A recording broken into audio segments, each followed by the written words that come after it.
नमस्कार. नमस्कार. माझं नाव सत्यनारायण मंत्री. मी आयुर्वेदिकचं काम करतोय, दवा देऊन दुवा घेतोय.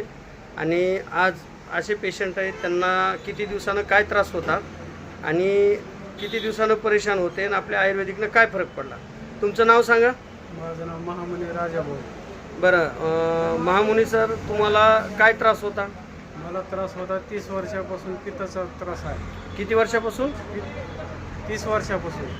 हां 30 वर्षापासून पित्ताचा त्रास असल्यामुळे हां पोटात ॲसिडिटी आणि नळ फुगत होती सारखी, हां आणि त्यामुळं त्रास अति जास्त होत होता मला. नळं फुगायचे, पित्तामुळं आज अति त्रास व्हायचा. आणि किती वर्षानं? 30 वर्षापासून.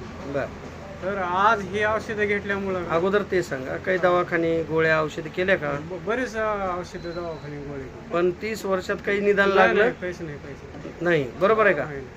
बरं, मला एक सांगा, तुम्हाला हे 30 वर्षानं आजार होता, बरोबर आहे? हो. मग हे आजार 30 वर्षानं होता, परेशान होतं, पोट साफ होत होतं का तुमचं? नाही.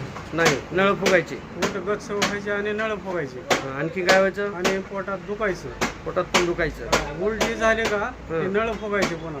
बरोबर. आणि आंबट पाणी सतत पडत राहायचे. बरं, हात पाय ओढत होते का? हो. बरोबर. अशक्तपणा अति यायचा. अशक्तपणा यायचा.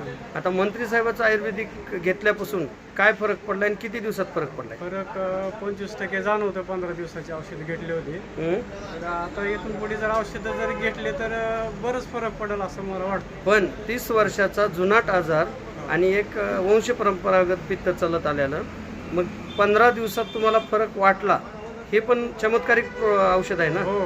बरोबर आहे. कारण आयुर्वेदिक आजाराला सरता वैद्याला पुरता. हो. बरोबर ना? असं झालंय ना? असं झाले. असं बरं, तुम्हाला घेताना विश्वास बसला होता का अगोदर? विश्वास बसायला नव्हता, तरी मी घेतल्याच्या नंतर आता विश्वास बसला. विश्वास बसला. बरं बरं, तुमच्यासारखे असे भरपूर परेशान आहेत, पोट साफ न होणं, नळ फुगणं, त्यांनी आयुर्वेदिक घ्यावं का नाही घ्यावं? घ्यावं, अवश्य घ्यावं. तिने आवडली का तर तुम्ही अनुभव घेतला. धन्यवाद. नमस्कार.